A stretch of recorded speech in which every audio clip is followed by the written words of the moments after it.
ভর করে বনরুইয়ের মধ্য দিয়ে মানুষের মাঝে সংক্রমিত হলো একটি রহস্যময় রোগ চীনের উহানে ডিসেম্বরের শেষ দিকে। কিন্তু ঘটনাটা জানা গেল নিউ ইয়ার্স ইভ শেষ হতে হতে তখন জানুয়ারি সংক্রমণ হয়েছে এবং এরই নাম করোনা। এবং ভাইরাস আমরা পয়জন বা বিষ বলে জানি, এটা একটা ল্যাটিন শব্দ এবং বিশেষজ্ঞরা বলছেন ইট ইজ ট্রুলি পারভাসিভ। বাংলায় বলা যায় করোনার ফাঁক পাতা ভুবনে কে কোথায় ধরা পড়ে কে জানে। আমরা আজকে যে বিষয় নিয়ে আলোচনা করছি অ্যান্টিবডি।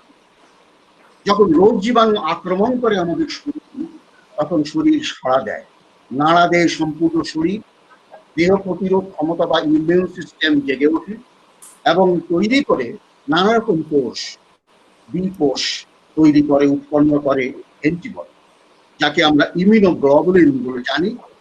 ওয়াই আকৃতি, যার দুই বাহু, দুটি খেলতাম আমরা যেগুলো দিয়ে, সেই রকম একটি আকারের ইমিউনোগ্লোবুলিন যা আইজিজি এবং আইজিএম, সেগুলো রক্তে শনাক্ত করার পদ্ধতি অ্যান্টিবডি ডিটেকশন। এরা রক্তে থেকে যায় কিছুদিন এবং জানান দিয়ে যায় যে সংক্রমণ হয়েছিল, এবং অ্যান্টিবডি টেস্ট করে আমরা জানতে পারি যে অতীতে তার সংক্রমণ হয়েছিল। অবশ্যই সংক্রমণ বর্তমানে হয়েছে তা নয়, সেটার জন্য একটি অন্য টেস্ট আছে, সেটাকে আমরা বলি ভাইরাল টেস্ট, যেটা বলা হয়, অথবা অ্যান্টিজেন টেস্ট। এবং আমরা জানি বিশ্ব স্বাস্থ্য সংস্থা যখন বারবার করে বলছিলেন থ্যাংক ইউ স্যার, শুরু করেন স্যার। অনেক ধন্যবাদ ইকবাল। এবং অপ্রত্যক্ষ টেস্ট যেটাকে আমরা বলছি ইনডাইরেক্ট টেস্ট, সেটা হচ্ছে কিন্তু সেরোলজিক্যাল টেস্ট, এবং সেটা আইজিএম এবং আইজিএম অ্যান্টিবডি টেস্ট, যেটাকে অনেক সময় আমরা র্যাপিড অ্যান্টিবডি টেস্ট করি, অথবা কোনো সময় আমরা এলাইজা করি এগুলো দিয়ে, সেগুলো পরের প্রসঙ্গ। এবং তিনটি জিনিস এখানে আমাদের মনে রাখার বিষয়। অ্যান্টিবডি হচ্ছে একটা প্রোটিন মলিকিউল, যেটা সংক্রমণের লড়াইতে অংশ নেয় এবং পরবর্তী পর্যায়ে এই একই চেনা রোগকে প্রতিরোধ করতে পারে। এটা হচ্ছে অ্যান্টিবডি। কথা হচ্ছে রক্ত পরীক্ষা করে সন্ধান করা হয় অ্যান্টিবডি কোনো সময় অতীতে আমাদের এই ভাইরাসের সংক্রমণ হয়েছিল কিনা। অর্থাৎ অ্যান্টিবডি জানান দেয় যে অতীতে এর সংক্রমণ হয়েছে, কিন্তু এবং কোনো সময় অতীতে কোনো এক সময় সংক্রমণ হয়েছে। এবং আরেকটি জিনিস স্পষ্ট করা দরকার যে এই টেস্টটি কিন্তু রোগ নির্ণয়ের জন্য আলাদা টেস্ট, এটা ভাইরাল টেস্ট বা সরাসরি ভাইরাস আইসোলেশন অথবা জেনোম ডিটেকশন অথবা অ্যান্টিজেন ডিটেকশন, যেটা আমরা পলিমারেজ চেইন রিঅ্যাকশন টেস্টের মাধ্যমে করি, সে সম্বন্ধে সবাই জানেন এবং এই কথাটা বলেছে। টেস্টটা কিন্তু রোগ নির্ণয়ের জন্য আবার বলছি। আরেকটি ইম্পর্টেন্ট জিনিস এখানে আছে, সেটা হচ্ছে টাইম। আপনি কখন করছেন? অনেক সময় অ্যান্টিবডি টেস্ট নেগেটিভ হতে পারে যদি আমরা চটজলদি সেটাকে করি, তাহলে দেখা যাচ্ছে নিশ্চয়ই অ্যান্টিবডিটা প্রকাশ পেতে রক্তে বেশ কিছুদিন সময় লাগে, তাহলে 2 থেকে 3 সপ্তাহ অথবা অনেকে বলেন 1 থেকে 3 সপ্তাহ পর্যন্ত সময় লাগে। সুতরাং এর পরে কিন্তু অ্যান্টিবডি টেস্টটা করতে হবে। সুতরাং timing, right time right test, এই জিনিসটা মনে রাখতে হবে। Right test right time. আমি কি বোঝাতে পেরেছি? আপনারা একটু জানান দেবেন। এখন প্রশ্ন হচ্ছে, অ্যান্টিবডির ইতিহাসটা কিন্তু খুব পুরনো। 1714 সাল থেকে 1717 এরকম সময়ে কিন্তু অ্যান্টিবডি জানান দিয়েছিল পৃথিবীতে, এবং যিনি তার প্রাণপুরুষ, তার নাম হচ্ছেন এমিল ভন ব্যারিং। তার কথাটা সব বায়োকেমিস্ট এবং মলিকুলার বায়োলজিস্টরা জানেন, এবং তার সঙ্গে আছেন সিবাসা বুরা কিটোসাটো, নামটা পড়তে আমার গা ভাঙছে, 1894 সাল, যেখানে ডিপথিরিয়া ইনফেক্টেড প্রাণীর সেরামটা কিন্তু তখন ভরণ করা হয়েছিল মানব দেহে এবং তাকে সুস্থ করা গিয়েছিল। প্লাজমা থেরাপির সূচনা কিন্তু তখন থেকেই, এবং বেরিং কিন্তু নোবেল প্রাইজ পেয়েছিলেন এই আবিষ্কারের জন্য 1909 সালে। এরপরে যিনি মূল প্রাণপুরুষ ইমিউনোলজি, তিনি পল এলিক, তার সাইড চেন থিওরির জন্য অত্যন্ত বিখ্যাত এবং তাকে বলা হয় আধুনিক ইমিউনোলজির জনক। এবং আর এর বিশেষ আর বলছি না। আমি একটু কথা বলি ভাইরাসের আক্রমণ সম্বন্ধে, তাহলে পরের ব্যাপারটা একটু পরিষ্কার হবে। ভাইরাস যখন নাটকীয়ভাবে প্রবেশ করলো আমাদের শরীরে, রেসপিরেটরি ড্রপলেটের কথা আমরা বলছি, বিন্দু বিন্দু কণার মাধ্যমে, হাঁচি কাশির মাধ্যমে সাধারণভাবে যেটা আমরা জানি প্রবেশ করলো আমাদের শরীরে। কোষের পিঠে আছে একটি রিসেপ্টর, যেটাকে আমরা বলি ACE2 রিসেপ্টর, তার সাথে যুক্ত হলো এবং তারপরেই তার ধ্বংসলীলা শুরু হলো। ভাইরাস তখন হাইজ্যাক করে নিয়ে গেল সব যন্ত্রপাতি কোষের এবং অসংখ্য অসংখ্য প্রতিলিপি তৈরি হতে থাকলো এবং ইমিউন ব্যবস্থা তখন হলো সচল এবং সক্রিয়। আমাদের ইমিউন ব্যবস্থার মধ্যে কিন্তু তিনটি ফেজ বা তিনটা পর্যায় আছে, সংক্ষেপে বলছি। প্রাথমিক সুরক্ষা রচনা, যেটাকে আমরা বলি অন্তর্জাত ইমিউনিটি বা ইনএইট ইমিউনিটি, সেখানে ম্যাক্রোফেজেস, বাংলায় যেটাকে বলে গ্রাসক কোষ, নিউট্রোফিল এবং ডেনড্রাইট চলে আসে এবং তারা চেষ্টা করে ভাইরাসের পথ রোধ করতে, চেষ্টা করে তার অগ্রগতি রোধ করতে, অনেক সময় উপসর্গ প্রতিরোধ করতে। পরবর্তী পর্যায়ে কিন্তু দ্বিতীয় ফেজ আসে, যেটাকে আমরা বলি অভিযোজিত সাড়া অথবা অ্যাডাপটিভ রেসপন্স। সেখানে আসে বি সেল, প্লাজমা সেল বলে যাকে আমরা চিনি, তৈরি করে অ্যান্টিবডি এবং তারপরে এবং 1 থেকে 3 সপ্তাহ পর এরকম ধরনের সাড়া পড়ে। এবং তৃতীয়ত দেহ তৈরি করে টি সেল, যেটাকে আমরা জানি সাইটোটক্সিক টি সেল এবং হেল্পার টি সেল, এবং হেল্পার টি সেল এবং সাইটোকে আসলে প্রণোদিত করে সাইটোটক্সিক টি সেলকে, এবং এরা সংক্রমিত অন্যান্য কোষকে ধ্বংস করে বা চিহ্নিত করে। এই সম্মিলিত যে প্রক্রিয়া, যেটাকে বলে অ্যাডাপটিভ রেসপন্স, সেগুলো ভাইরাসকে শরীর থেকে নিষ্কাশিত করে, আর এটাকে বলে ক্লিয়ারিং অফ দি ভাইরাস।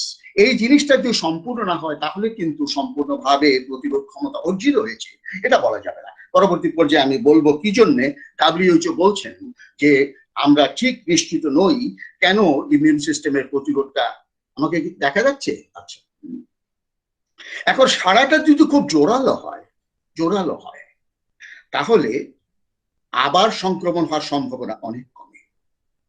যদি সারাটা জোরালো হয় তাহলে গুরুতর পরিণতির দিকে যাওয়াটা প্রতিরোধ হতে পারে। কিন্তু এখনো কিন্তু অ্যান্টিবডি শেষের ইতিহাস, শেষের গানটা গাওয়া হয়নি। আমি আসছি এখন। কিভাবে কাজ করে এই বিষয়টা আমাদের জানতে হয়। আমরা জানি যে নমুনাটা হচ্ছে রক্ত, এবং সেই রক্তটা নেওয়া যেতে পারে দুভাবে। একটা হচ্ছে আঙ্গুল ফুটো করে রক্ত নেওয়া যেতে পারে, আরেকটি হচ্ছে শিরার মধ্য দিয়ে রক্ত নেওয়া যেতে পারে। আমরা দুভাবে এটা করতে পারি, যেটা আজকাল করা হচ্ছে র্যাপিড অ্যান্টিবডি টেস্ট, যেটা নিয়ে অনেক কথাবার্তা হচ্ছে পৃথিবীতে, আমাদের দেশেও হচ্ছে। আরেকটা হচ্ছে এসএ। এই দুটো প্রক্রিয়ার মাধ্যমে আমরা আইজিজি এবং আইজিএম ডিটেকশন করি। আমরা জানি যে আইজিএমটা প্রথমে আবির্ভূত হয়, এটা আমরা জানি। আমি একটা কথা বলি, সেটা হচ্ছে যে এই প্রক্রিয়াটার মধ্যে 3টা পর্যায় আছে। একটাকে আমরা বলি উইন্ডো পিরিয়ড, প্রাথমিক পর্যায়, এবং তার মধ্যে অ্যাসিম্পটোমেটিক স্টেজ, যেখানে অ্যান্টিজেন প্রবল থাকে এবং সার্স কোভিডি আরএনএ ডিটেকশন সম্ভব হয় অ্যাসিম্পটোমেটিক স্টেজে এবং প্রাথমিক পর্যায়ে। তারপরে কিন্তু কিছুদিন পর, হয়তো 4-5 দিন পর সিমটম গুলো আবির্ভূত হয়, সেটাকে আমরা অনসেট অফ সিমটমস। সেই উইন্ডো পিরিয়ড চলতে থাকে এবং 7 দিনের মাথায় তখন আবির্ভূত হয় আইজিএম। আইজিএম ডিটেক্টেড হয় এবং হয়তো বা 10-12 দিনের সময় আইজিএমটা ডিটেক্টেড বা শনাক্ত হয় রক্তে, এবং এদিকে কিছুকাল পর, যেমন 2 সপ্তাহের মাথায় আইজিজি প্রোডাকশন শুরু হয় এবং এগুলো তুঙ্গে উঠতে থাকে, এবং এই আইজিজি কিন্তু থেকে যায় রক্তে, এবং এটাই কিন্তু পরবর্তী পর্যায়ে আমাদেরকে দীর্ঘমেয়াদী ইমিউনিটি দেয়। এদিকে উইন্ডো পিরিয়ডের পরে একটা ডিক্লাইন ফেজ আসে, মানে অবরোহণ পর্ব, যেখানে পেশেন্ট বিগিনস টু রিকভার, যেটাকে আমরা বলি রুগী সারা পড়তে থাকে 14 দিনের মাথায়, তখন রিকভারি শুরু হয়, এবং 21 দিনের পর এটা কনভালেসেন্স। তখন আইজিএমটা কিন্তু ডিসঅ্যাপিয়ার করে যায়, আইজিএমটা থাকে না, অদৃশ্য হয়ে যায় রক্ত থেকে, অল্প অল্প হয়তো থাকে, এবং সেখানে আইজিজি থাকে, এবং 28 দিনের মাথায় কিন্তু অ্যান্টিজেন চলে যায়। এইটা হচ্ছে মোটামুটি ভাবে ঘটনা। এই ঘটনা যদি আমরা মনে রাখি তাহলে পরবর্তী পর্যায়ে আমরা জানতে পারবো বিষয়গুলো কিরকম ভাবে হচ্ছে।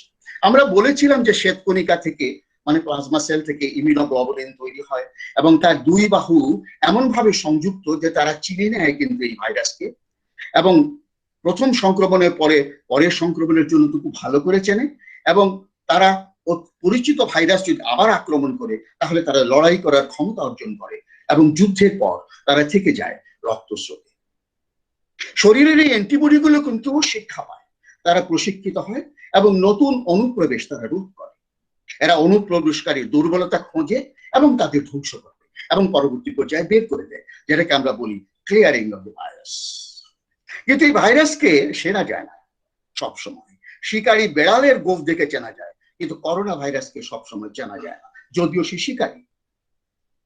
এবং বিজ্ঞানীরা বলছেন check the blood for the proteins produced by our body's immune system to fight infection.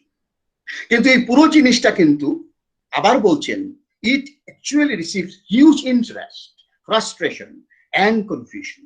এই তিনটা জিনিস কিন্তু টেস্ট WHO বলার পরে সারা পৃথিবী জুড়ে এই ঘটনাটা ঘটেছে।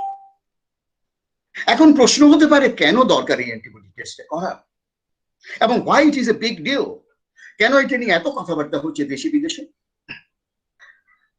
উপসর্গহীন, হয়তো আমরা জানি না আমাদের করোনা অ্যান্টিবডি রয়েছে কিনা, জানতে হবে, সেজন্য অ্যান্টিবডি টেস্ট হতে পারে। স্বাস্থ্যকর্মীদের জন্য কিন্তু অত্যন্ত প্রয়োজনীয় হতে পারে। মানুষকে কতটা অসুস্থ করে জানার প্রয়োজন হতে পারে। কারা হতে পারে ইমিউন, এটাও জানার প্রয়োজন হতে পারে। এবং আমাদের মনে প্রচন্ড আশা আমরা কখন দ্রুত কাজে ফিরে যাব, সেই জন্য প্রয়োজন হতে পারে। আমাদের জানতে হতে পারে যে আমাদের অ্যান্টিবডি শক্তিশালী পর্যায়ে বা মানে রয়েছে কিনা, তার টাইটার উপযুক্ত কিনা কাজে ফিরে যাওয়ার জন্য। যদিও WHO বলছেন যে কাজে ফিরে যাওয়ার ইমিউনোলজি পাসপোর্ট এটাকে দেওয়া যাবে না, তবু আমাদের মনে আশা যে আমাদের যদি ইমিউনিটি অর্জিত হয় তাহলে আমরা নিশ্চয়ই আবার ফিরে যাব পুরনো পৃথিবীতে। আবার একটি প্রয়োজন হতে পারে কনভালিসেন্ট প্লাজমার জন্য। এবং আমরা জানি যে রোগ সেরে যাওয়ার পরে যে রক্ত থাকে সেই রক্তে থেকে যায় অ্যান্টিবডি, এবং সেই অ্যান্টিবডি কোভিড আক্রান্ত রোগীর শরীরে যদি প্রবেশ করানো হয় তাহলে সেই রোগ সারতে পারে, অথবা তার উপদ্রব কমতে পারে, অথবা তার মেয়াদ কমতে পারে। এ সমস্ত কারণে আমরা অ্যান্টিবডি প্লাজমা, কনভালিসেন্ট প্লাজমা দিচ্ছি, এবং ঢাকাতে বিএমটিতে এটা শুরু হয়েছে এবং আমাদের দেশে শুরু হয়েছে, পৃথিবীতে অন্যান্য দেশেও শুরু হয়েছে। আর একটা গুরুত্বপূর্ণ বিষয় এপিডেমিওলজি। এপিডেমিওলজি কে ধারণ করার জন্য অ্যান্টিবডি টেস্টের দরকার, কারণ উপসর্গ না থাকলেও কতজন সংক্রমিত, উপসর্গ না থাকলেও কতজন সংক্রমিত, এসিমটোমেটিক, যেটা হয়তো বাংলাদেশের প্রায় 40% to 60%, it is wild gas, আমরা সবসময় বলতে পারি না, সেটা অ্যাসেস করার জন্য বা যাচাই করার জন্য প্রয়োজন হতে পারে। দেখা যেতে পারে মর্টালিটি রেট কতখানি, দেখা যেতে পারে কত দূর পর্যন্ত গেলে আমরা হার্ড ইমিউনিটি, যেটা অত্যন্ত একটি কাব্যিক পরিকল্পনা বলে আমার কাছে মনে হয় হার্ড ইমিউনিটি, যদি এর নামটা খুব পরিচালিত, তবে এটা খুব একটা কাব্যিক পরিকল্পনা আমার কাছে মনে হয়।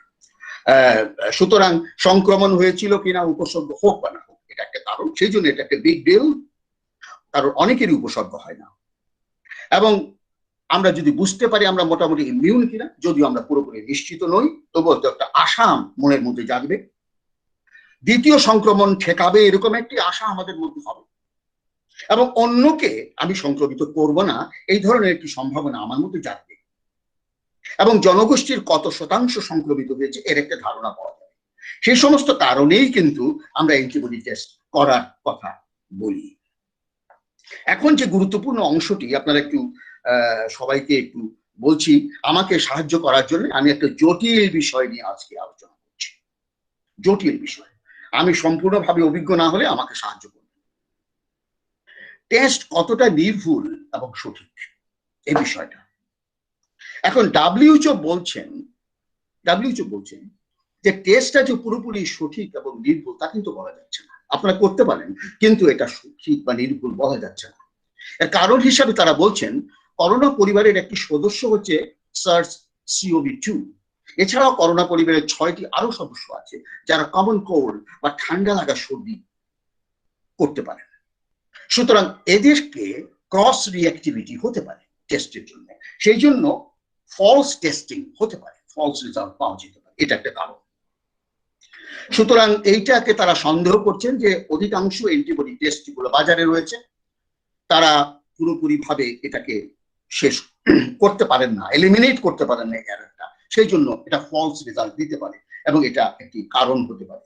এই জন্য কতদিন পর্যন্ত ইমিউন সে সম্বন্ধে এখনো পর্যন্ত আমরা জানি না। শব্দ বলাটা অত্যন্ত নিশ্চিতভাবে বলা উচিত। না জানাটা পাপের কিছু নয়। আমরা জানি না কতদিন পর্যন্ত ইমিউন, দ্বিতীয় সংক্রমণ ঠেকাবে কি না আমরা এখনো পর্যন্ত ভালো করে জানি না। এবং আরেকটা কথা আমি বলছি যে চীনে এবং কোরিয়াতে অনেক কেস পাওয়া গেছে যারা দ্বিতীয়বার সংক্রমিত হয়েছে এবং যাদের অ্যান্টিবডি টেস্ট পজিটিভ ছিল। আজকে কক্সবাজারে আজকে সকালের নিউজ দ্বিতীয়বার সংক্রমণের একটা ঘটনা ঘটেছে, যারা কোভিড ক্লিয়ার হয়ে গেছে। সুতরাং আমরা পুরোপুরি জানি না যে ঘটনাটা পুরোপুরি ইমিউনিটি দেয় কিনা।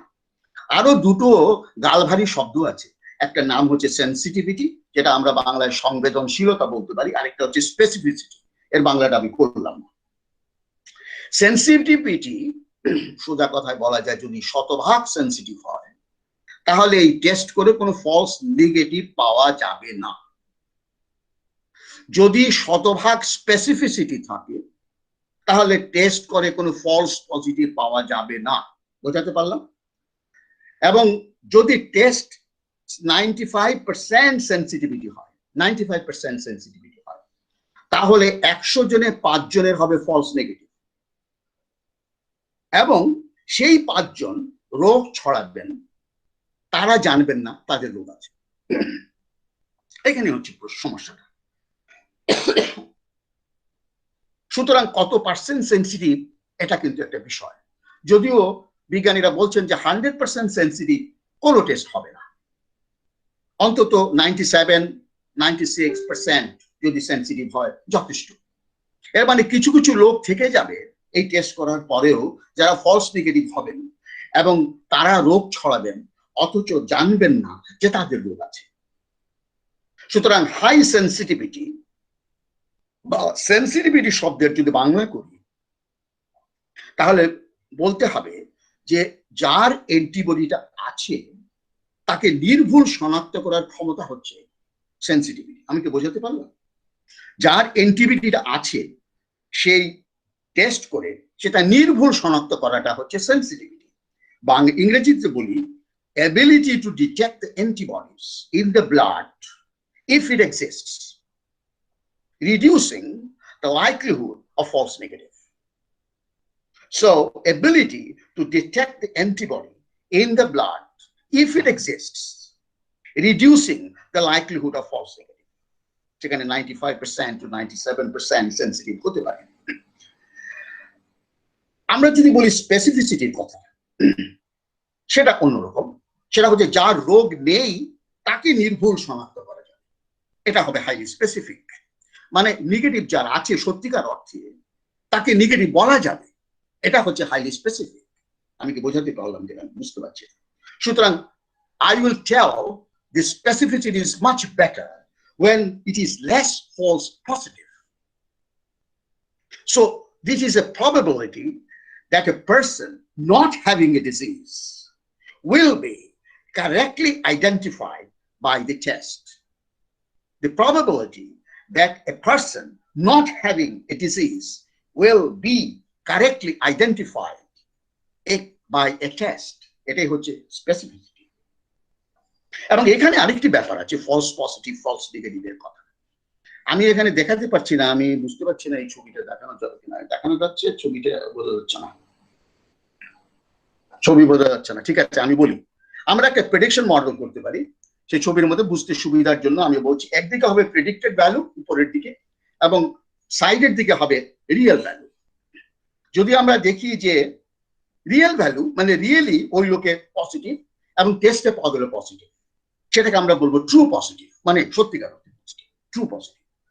সুতরাং যদি সত্যিকার অর্থে আপনি পজিটিভ থাকেন এবং টেস্টে যদি আপনাকে পজিটিভ দেখায় তাহলে একটা টিপি অথবা ট্রুলি পজিটিভ।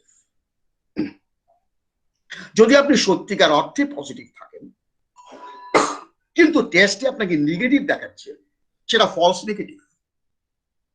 আমি আশা করি বুঝতে পারছেন কথাটা। প্রিডিক্টেড ভ্যালুতে মানে টেস্ট রেজাল্টে দেখা গেল নেগেটিভ, রিয়েল ভ্যালু রিয়েল টেস্টে রিয়েল লাইফে দেখা গেল পজিটিভ, কিন্তু টেস্ট রেজাল্টে পাওয়া গেল নেগেটিভ। এটাকে আমরা বলি ফলস নেগেটিভ।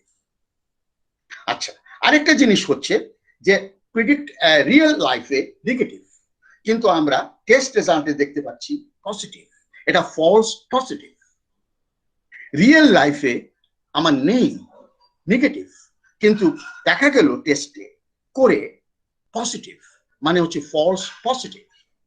রিয়েল লাইফে নাই, নেগেটিভ, এবং টেস্ট রেজাল্টে দেখা গেল নেগেটিভ, সেটাকে আমরা বলি ট্রু নেগেটিভ। সুতরাং ছাত্রদের পড়াবার সময় আমার মনে হয় এই 4টা প্রেডিকশন মডেল দেখালে ভালো হবে। ছবিটা আমি করেছিলাম, কষ্ট করে কালকে এঁকেছিলাম, কিন্তু আমি এখন দেখছি এটা টেলিভিশনের পর্দায় যাচ্ছে না, সরি ফর দ্যাট, আরো বলা যেত আর কি। সুতরাং ফলস পজিটিভ এই কথাটার মানে হচ্ছে টেস্ট দেখালো পজিটিভ ফলাফল, সত্যিকার অর্থে নেগেটিভ। আমি রোগীকে বললাম আপনার কোভিড-19 আছে, কিন্তু আসলে তার নেই, এটা হচ্ছে false positive. False negative, test দেখালো নেগেটিভ ফল, কিন্তু হবে পজিটিভ। রোগীকে বললাম আপনার কোভিড-19 নাই, কিন্তু সত্যি তিনি সংক্রমিত, সুতরাং এরা কিন্তু অজান্তে রোগটা ছড়াবে। এই কথাটা আমার মনে হয় বলা দরকার, যে ফলস নেগেটিভ হলে সংক্রমিত লোক অজান্তে সংক্রমণ ছড়াবেন, এবং ফলস পজিটিভ যদি হয় তাহলে বোঝা যাবে তার একটা ওভার কনফিডেন্স ডেভেলপ করবে যে আমার সংক্রমণ নেই। সুতরাং সেই লোক সংক্রমণের জন্য রেসপন্সিভ হবেন, মানে সংক্রমণের জন্য তিনি সংক্রমণ প্রবণ হবেন, তার সংক্রমণ হওয়ার প্রচুর আশঙ্কা থাকবে, কারণ তার একটি ফলস সিকিউরিটি থাকবে। ফলস পজিটিভ বলে false security, sense of security যেটাকে আমরা বলি। এই জন্য ফলস পজিটিভটা একটা বেশ ভয়ঙ্কর জিনিস, যেটাকে বিজ্ঞানীরা বলছেন ফলস পজিটিভটাই সবচেয়ে বেশি ভয়ঙ্কর। সুতরাং তবে আরো বিভিন্ন জায়গায় কিন্তু টেস্টটা ফলাফলটা একুরেট নাও হতে পারে, কারণ আমরা জানি যারা আমরা বায়োকেমিস্ট্রি, মলিকুলার বায়োলজি ছাত্র, তারা জানি যে pre analytical stage, analytical stage, post analytical stage, sample collection থেকে শুরু করে শেষ রিপোর্ট দেওয়া পর্যন্ত কিন্তু যে কোনো ধরনের নেগলিজিয়েন্স বা যেটাকে বলে বলি যে কোনো ধরনের ইনঅ্যাডভার্টেন্ট এরার, যেটা আমার প্রত্যাশিত নয় বা আমি নিজের অজান্তে ভুল করি, এরকম কারণেও হতে পারে। যেমন টাইমিং অফ দ্য টেস্ট, যেগুলো এসেই বলেন অ্যান্টিবডি টেস্ট করার জন্য, এটা হতে পারে পজিটিভ থেকে নেগেটিভ হতে পারে। আবার স্যাম্পলিংটা কিভাবে করা হলো তার উপর নির্ভর করতে পারে, এবং হ্যান্ডলিং অফ দি স্পেসিমেন, সেই সমস্ত কারণের জন্যও কিন্তু এটা নির্ভর করতে হবে। এখন প্রশ্ন হচ্ছে যে কাদের করা উচিত? অনেকেই করছেন, হয়তো আপনি মনে করলেন যে আপনার সম্প্রতি অসুস্থ হয়েছেন, কিন্তু আপনি টেস্ট করেননি। আসলে আপনার কি করোনা ভাইরাস এখনো আছে না আপনি ইমিউনিটি অর্জন করেছেন, সেটা জানার জন্য অ্যান্টিবডি টেস্ট করার প্রয়োজন হতে পারে। অনেকে কিন্তু অসুস্থ হননি, এমন হতে পারে তারা সংক্রমিত ব্যক্তির কাছে গেছেন, অথবা জানেন না তার মধ্যে সংক্রমণ আছে কিনা, তিনি ইমিউনিটি অর্জন করেছে কিনা তা জানার জন্য প্রয়োজন হতে পারে, কারণ আপনি হয়তো সংক্রমণের সংস্পর্শে এসেছিলেন, আপনার জানেন না আপনি, সুতরাং এই জন্য করতে হতে পারে। আপনার মনে একটি আশা হতে পারে যে আমার ইমিউনিটি অর্জন হয়েছে কিনা, সেই জন্য আমি কি কোভিড থেকে মুক্ত হয়েছি, আমি কি নতুন পৃথিবী ছেড়ে পুরাতন পৃথিবীতে ফিরে যেতে পারি। সুতরাং এইটা বলা, এই আশা আকাঙ্ক্ষার জন্য হতে পারে। তবে অনেক কিছুই তো অজানা আমাদের কাছে। টেস্টে নির্ভুলতা তো আমরা জানি না, আমরা ভাইরাসের প্রকৃতি সম্বন্ধে জানি না। সুতরাং বিশ্ব স্বাস্থ্য সংস্থা বলছেন যে পজিটিভ হোক নেগেটিভ হোক, ভাইরাস আছে এমন আচরণ আপনারা করুন, ভাইরাস আছে এমন আচরণ আপনারা করুন। এর মানে হচ্ছে আপনি ঘরে থাকুন, স্বাস্থ্যবিধি মেনে চলুন, 6 ফুট দূরত্ব বজায় রাখুন, মাস্ক সবসময় পরিধান করুন, এই যে স্বাস্থ্যবিধি, হাত ধোয়ার সংস্কৃতি চালু করুন, এই যে বিষয়গুলো রয়েছে সেগুলো কিন্তু আপনাকে করে যেতে হবে। এবং অনেক দেশে কিন্তু অ্যান্টিবডি টেস্ট হচ্ছে পপুলেশন লেভেলে হচ্ছে, বা নির্দিষ্ট একটা গ্রুপে হচ্ছে, যেমন হেলথ কেয়ার ওয়ার্কার্স এর মধ্যে অ্যান্টিবডি টেস্ট অনেক দেশে হচ্ছে, আমার দেশে করা উচিত। আমার মনে হয় জানা রোগীর ঘনিষ্ঠ সংস্পর্শে যারা এসেছেন বা নিজের পাড়ার মধ্যে বা প্রতিবেশীর মধ্যে তাদের করা উচিত, তাদের করা হচ্ছে। এবং সিডিসি বলছেন যে এই টেস্ট করে উপসর্গহীন অথবা মৃদু উপসর্গ সংক্রমণ হয়েছে তাদের সংক্রমণ শনাক্ত করার একটি পদ্ধতি হতে পারে। প্লাজমা ডোনেশনের জন্য যেটা প্রয়োজনীয় সেটা তো আমি একটু আগে বলেছি।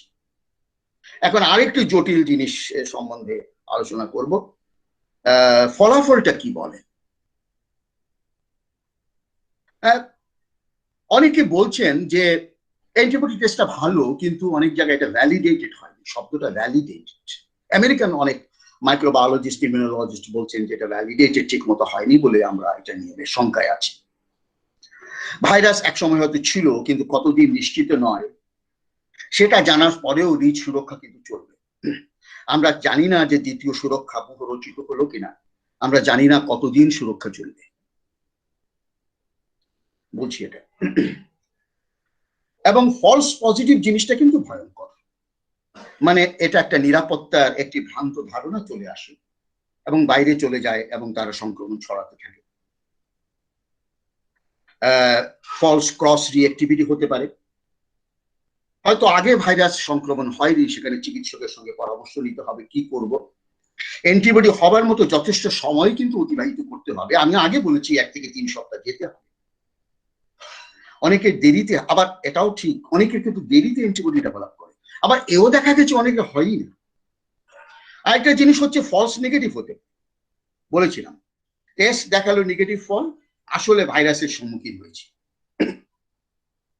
সুতরাং আপনার কোভিড নাই, আসলে কিন্তু সংক্রমণ ছড়াচ্ছে না, শুধু রোগ ছড়াচ্ছেন। এই ফলস নেগেটিভ, এটা কিন্তু এই ফলাফলটা এটাও নট ভেরি গুড। আরেকটা ফলস পজিটিভ যেটাকে আমরা বলছি, দেখালো পজিটিভ কিন্তু আসলে নেগেটিভ। কোভিড-19 আছে কিন্তু আসলে নাই। সুতরাং নিরাপত্তার একটি ভ্রান্ত ধারণা আমি আগে বলেছিলাম, সেজন্য সংক্রমণ কম হয়ে থাকবেন আপনি সবসময়। সুতরাং ফলাফল যাই হোক, উপসর্গ থাক বা না থাক, যদি না থাকে ফলাফল যা হোক, উপসর্গ যদি না থাকে, তাহলে ফলো আপ করার দরকার নেই বলছেন সিডিসি। করতে হলে কিন্তু ডায়াগনস্টিক টেস্ট করতে হবে, সাইন অফ অ্যাক্টিভ ইনফেকশন আছে কিনা। আচ্ছা, একটা কথা আমি এখানে একটু পরিষ্কার হব, সেটা হচ্ছে ধরুন আমি কতগুলো হাইপোথেটিক্যাল 4টা জিনিস আমি বলছি, এটা পরিষ্কার হবে জিনিসগুলো। উপসর্গ আছে, আপনি অ্যান্টিবডি টেস্ট করলেন, আপনার পজিটিভ হলো, কি হতে পারে? হতে পারে এরকম যে অতি সম্প্রতি আপনার রিসেন্ট কোনো ইনফেকশন হয়েছে, আর শরীরে করোনা প্রতিরোধী ক্ষমতা সূচনা হচ্ছে, এরকম একটা ঘটনা হতে পারে। অতি সম্প্রতি আমাদের টেস্টটা হচ্ছে এবং শরীরে করোনারি প্রতিরোধী ক্ষমতা শুরু হচ্ছে, তার সূচনা হচ্ছে, এটা পজিটিভ হতে পারে যদি উপসর্গ থাকে। আচ্ছা, উপসর্গ ব্যক্তির টেস্ট যদি নেগেটিভ হয়, তাহলে হয়তো আপনি সম্প্রতি করোনা আক্রান্ত হয়েছিলেন, সেজন্য আপনাকে ডাক্তারের কাছে যেতে হবে, পরামর্শ নিতে হবে। আপনার পিসিআর টেস্ট করার প্রয়োজন হতে পারে, করোনা টেস্ট আপনি করবেন, পিসিআর এটা পজিটিভ নেগেটিভ কিনে দেখবেন। যদি আপনার পিসিআরটা পজিটিভ হয়, আপনি করোনা আক্রান্ত বোঝা গেল। পরবর্তী পর্যায়ে সপ্তাহ 2 পর বা সপ্তাহখানেক পর আপনি আবার অ্যান্টিবডি টেস্ট করে দেখবেন আপনার উপযুক্ত পরিমাণ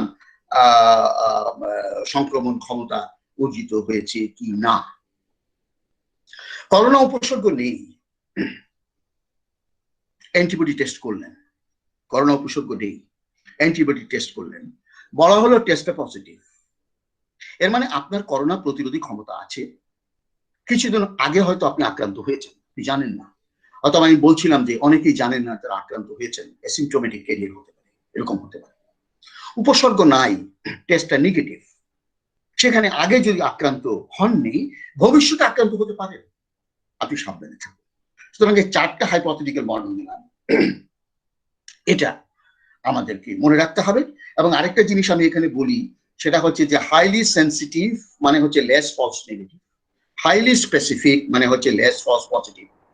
এবং আমাদের কাছে এটা বলতে হবে যে আমরা হাইলি সেন্সিটিভ, হাইলি স্পেসিফিক টেস্টটা বাছাই পছন্দ করতে হবে।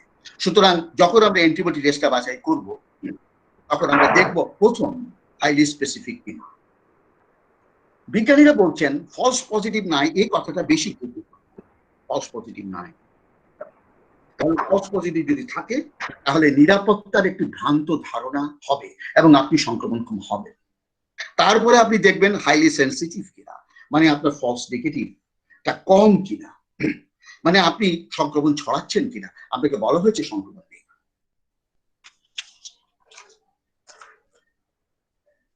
ইমিউন কি না, এই প্রশ্নটা কিন্তু এসেছে। আমি আগেও বলেছি, আমরা কি পোলিওর মতো, চিকেন পক্সের মতো হতে পারবো? বলা যাবে? সিডিসি বলছেন, হু বলছেন নিশ্চিত বলা যাবে না, কারণ প্রতিরোধ ক্ষমতা কেবল যে অ্যান্টিবডি করছে তা নয়, আসলে তাকে পুরোপুরি নিউট্রালাইজ করছে কিনা এটা একটা প্রশ্ন। মানে নিউট্রালাইজিং অ্যান্টিবডি টেস্টও আছে, সেটা করতে হবে, ডাব্লিউএইচও বলছে। এবং অ্যান্টিবডিটাকে নিউট্রালাইজ হয়েছে, এটাকে প্রশমিত করা গেছে সম্পূর্ণভাবে, এটা না হলে তার সংক্রমণ ক্ষমতা ততখানি ডেভেলপ নাও করতে পারে। সুতরাং অ্যান্টিবডি এবং সেলুলার লেভেল টি সেল যেটা বলছি, দুদিকেই হতে হবে ইমিউন, শুধু একদিকে হলে হবে না।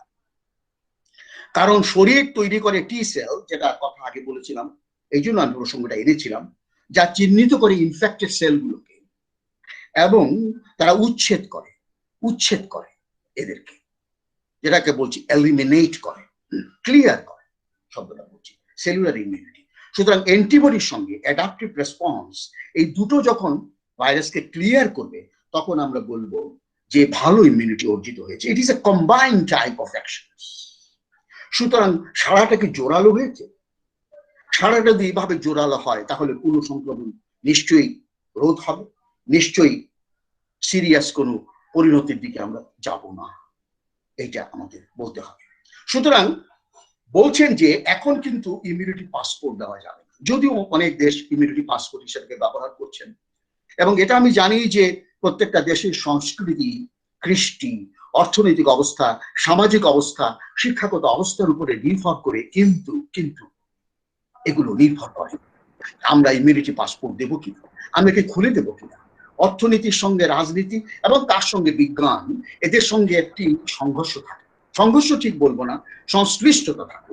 এবং সেখানে অনেক সময় যারা নীতি নির্ধারণ করেন বা দেশ চালান, তাদের একটু খুব প্রশ্নের সম্মুখীন হতে হয়, কোনটা আগে কোনটা পরে। আমরা বিজ্ঞানের কথা, কিন্তু যারা দেশ চালান তারা পুরোপুরি বিজ্ঞান নির্ভর করতে পারেন না, তারা জনমানুষের কথা ভাবতে হয়, তাদের কথা ভাবতে হয়। এই জন্য কিন্তু অনেক সময় একটা প্রশ্ন এসছে যে আমরা অ্যান্টিবডি টেস্ট এখনো চালু করি না কেন। হয়তো চালু হবে, আমি আশাবাদী, আমি মনে করি অ্যান্টিবডি টেস্টে চালু হবে, অন্যান্য দেশেও চালু হয়েছে, নিশ্চয়ই চালু হবে। হয়তো তারা পরীক্ষা নিরীক্ষা করছেন, হয়তো বা আরো সময় নিচ্ছেন দেখার জন্য এটা কিভাবে চালু করা যায়। তারা হয়তো sensitive, specific, highly specific, highly sensitive টেস্টের সন্ধানে আছেন কিনা জানি না, অথবা যেটা পরীক্ষা করা হচ্ছে তার মধ্যে সেটা পাচ্ছেন কিনা জানি না। তবে শুনছি যেটা বিএসএসএমইউর ভাইস চ্যান্সেলর বলছিলেন সকালবেলা, যে হয়তোবা খুব অচিরেই আমরা দেখতে পাবো। আমি এখন শেষ পর্যায়ে আছি এবং এখানে একটি কথা বলে আমি শেষ করছি, সেটা সবার জানার জন্য, আমার নিজের জানার জন্য বটে। এটা হচ্ছে সিডিসির কিছু গাইডলাইন আছে, সেটাকে আমরা মানি সবসময়, যে সিডিসি কি বলে, কি গাইডলাইন আমাদের জন্য দেয়, সেটা আমরা মেনে চলি। যেমন কয়েকটা গাইডলাইনের কথা বলি, সেটা হচ্ছে যে পজিটিভ টেস্ট মানে হচ্ছে অতীতে সংক্রমণ হয়েছিল কিন্তু বর্তমানে সংক্রমিত নয়। 2, অ্যান্টিবডি দেখা দেয় সংক্রমণের 1 থেকে 3 হপ্তাহ পর। এটা সিডিসির কথা, আমার কথা না, তাদের গাইডলাইন বলছি। দ্বিতীয় আক্রমণ থেকে সুরক্ষিত কিনা আমরা নিশ্চিত নই, তবে এটা করে দেখা উচিত, কিন্তু আমরা নিশ্চিত কিনা, আমরা সুরক্ষিত কিনা আমরা নিশ্চিত নই। কেউ পজিটিভ, তবে আসলে নির্দিষ্ট অ্যান্টিবডি নেই, এটাকে বলা হয় ফলস পজিটিভ। কেউ নেগেটিভ, তবে আসলে নির্দিষ্ট অ্যান্টিবডি আছে, এটা ফলস নেগেটিভ। অনেক ফলস পজিটিভ হয়, সেখানে কোভিড কম লোকদের মধ্যে বলা হচ্ছে পজিটিভ ফল, উপসর্গ নাই, কোভিডের সংস্পর্শে নাই, সম্প্রতি সংক্রমণ নাই, গো ব্যাক টু ওয়ার্ক। মানে এটা হচ্ছে রিল্যাক্সেশন।